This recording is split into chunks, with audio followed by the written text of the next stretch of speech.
तुम्हारी बहादुरी देखकर। तुम्हें भी बहुत खुशी होगी ये जानकर कि आज के बाद तुम मेरे गिरोह में काम करोगे। ये मजदूर का हाथ है कातिया, लोहा पिघलाकर उसका आकार बदल देता है। ये ताकत खून पसीने से कमाई हुई रोटी की है।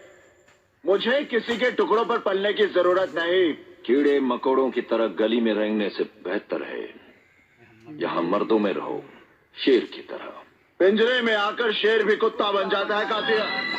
तू चाहता है कि मैं तेरे यहाँ कुत्ता बनकर रहूं? तू कहे तो भौंकूं, तू कहे तो काटूं। ऐसा ही समझो।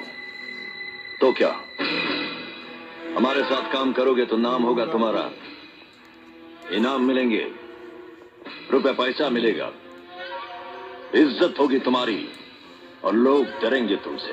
डराकर लोगों को वो जीता है जिसकी हड्डियों में पानी भरा होता है। तो कुत्तों का सहारा लेना छोड़ दे कातिया। आगे हो जाओ, आगे थोड़ा उड़ी।